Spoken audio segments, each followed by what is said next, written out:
What up, YouTube? Heretic here, back for the first time in a couple of weeks. I apologize for the delay, with a new Pokemon video. Today we're going to be looking at Mega Mewtwo X, and this is something I just decided to test online because when I went through my my code cards for Breakthrough, I pulled a ridiculous number of Mega Mewtwo X's and then had to get a trade for Mega Mewtwo Y's because I had too many of the fighting version.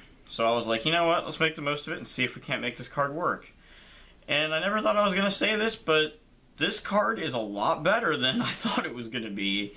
And, well, there's a couple of reasons why, but we'll go ahead and get into it. We're on 2 copies of Mega Mewtwo X. He's our main attacker. So for 1 Psychic, 2 Fighting, and 1 Colorless Energy, an attack cost that looks like it comes from a Dragon type, to be honest. He does Vanishing Strike for 150 damage, and if there is a Stadium card in play, then the damage is boosted up an additional 50 to 200, and it also is then no longer affected by resistance or any other effects on your opponent's active Pokemon, such as Resistance Blizzard, Regice, or any other things like that that might be popular in the game right now you can take advantage of. It still hits for weakness, which is the one thing Mega Mewtwo Y doesn't hit for, but different attack. So, crazy attack cost, but we actually have ways to deal with that. He also has 20 more HP than Mega Mewtwo Y. He's got 230, which is a pretty solid number. So, thus, I still didn't, with that attack cost specifically, I really didn't think this card was going to be any good, but again, like I said, I've been surprised at how effective it's been. We also do run 1 Mega Mewtwo Y just because he's all around awesome. Psychic Infinity just does a crap ton of damage. Like I said in the other video, 2 colorless, 10 plus 30 more for each energy attached to itself and your opponent's active Pokemon. Doesn't hit for weakness, but it usually really doesn't need to. So that's our Mega Mewtwo's. Regular Mewtwo's, we play 2 of the Photon Wave Mewtwo's because although we do have to run Psychic Energy for Vanishing Strike, we run more Fighting than we do Psychic due to the attack cost split. So we stick with 2 of these, and then I do also run 1 copy of the red Mewtwo EX with Shatter Shot, although I mainly run it for damage exchange because if you do manage to get the 2 Psychic, it is kind of a cool attack to be able to use. Definitely situational, but we're mainly just trying to evolve our Mewtwo's, so it's not too big a deal. We also don't run double colorless in this deck like we do in the other ones, so we don't have quite the advantage with Photon Wave either. So again, it's just to evolve them. If you play expanded, you play the old Mewtwo EX. Enough said. So that's our Mewtwo's. 3 Landorus. To accelerate energy, you can in the same vein that we do with Mega Turbo, you can Battle Compressor away energy or just discard it with Professor Sycamore or whatever. And use Shout of Power for 1 Fighting, it deals 20 damage and accelerates 1 basic energy card from your discard pile to one of your bench Pokemon. You can also accelerate the Psychic Energy this way, which is kind of a nifty little trick that people may or may not remember sometimes about this card, is that it's not limited to only Fighting Energy for what it can accelerate in the discard. It's just basic energy. Probably why it does 10 less damage than Baby Yveltal's Oblivion Wing attack. But pretty solid card for this deck. Also offers a non-EX attacker, which is pretty good to have.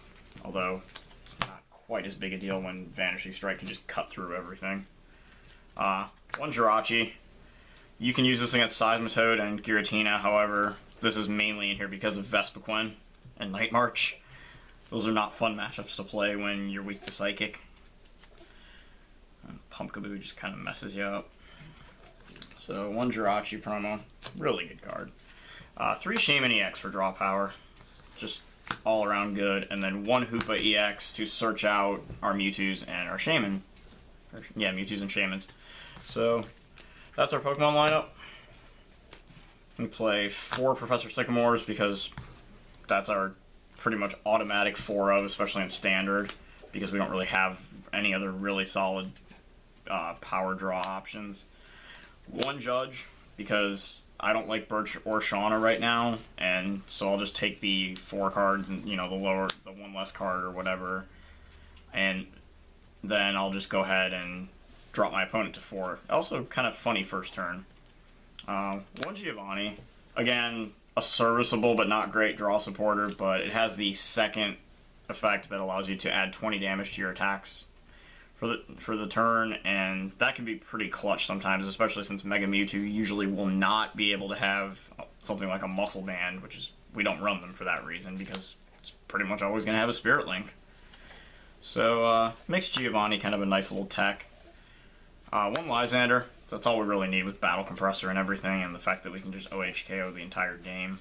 Almost. Primal Groudon aside. One Zero Sick, because Focus Sash is annoying, and although, again, we're usually going to cut through it, it's just kind of a nice little option to have there. It can also get rid of special energies and other stuff like that against, like, Seismitoad or Vespiquen.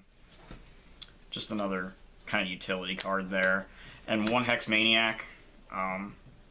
Again, just a really good all-around card since we have a little more room with our supporters, and we're drawing cards in other ways besides just the general Sycamore, you know, having Shaman and some item-based, you know, engine stuff. So I feel like just having a little more utility with our supporters that maybe can offer other effects as far as limiting to only draw power. That's all the supporters in the deck. Standard decks don't really run too supporter heavy for the most part right now. 4 Dimension Valleys, because if you think I'm paying 4 energies to use that attack, you're crazy. And while it might not seem like much, taking that one colorless out of the attack cost is make or break for this deck most of the time.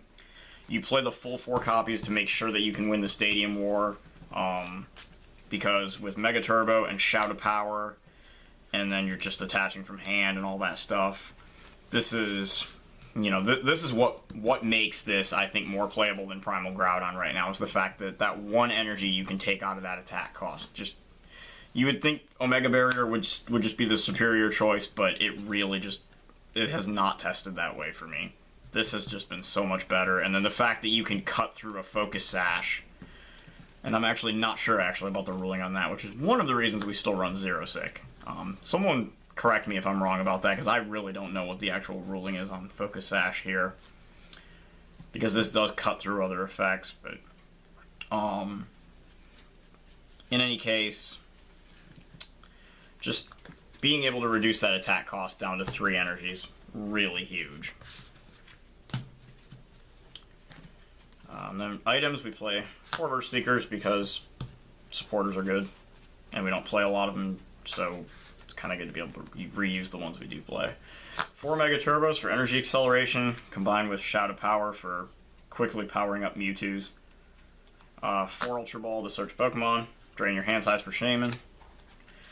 3 Acrobike. I've chosen this over Trainer's Mail so we can get to other cards because we're not always going to hit a Pokemon. We also don't run double colorless in this deck, so we don't have to really be afraid of losing it to an Acrobike. Something that actually happened to me playing Vespiquen Night March online just last night. I Acrobiked into 2 double colorless energies. Go me! But in this deck it's pretty solid. I think I just like being able to get whatever I hit as opposed to being limited only to trainer cards. It's definitely something that you can I'm kind of flip-flop on. You can test out, you know, Trainer's Mail or Acrobike and see what works better. 3 Switch, because we don't play Zoroark and Floatstone. 2 Battle Compressors. This has actually been enough. I know in my other Mewtwo deck I played 3. 2 has been enough so far testing with this. It's been fairly effective, so I may actually end up cutting the other list down to 2 as well. Do a little more testing on that. To make up for the 3rd one, we do play 1 copy of Professor's Letter. We play two different types of basic energies, so since we do that, to make up for Mewtwo's attack, I do like having Professor's Letter. Then we play 3 Mewtwo Spirit Links, because we play a 3/3 Mewtwo line, overall, at least. So there's our items, and then we play 6 Fighting Energies and 3 Psychic Energies. 2-to-1 ratio, just like our attack cost. So, that's Mega Mewtwo X, and I'm Heretic. One last look at this deck. Let's see if we can get this spread out here just a little bit. I don't know, not very well, but whatever. And I'll see you guys next time. Cheers.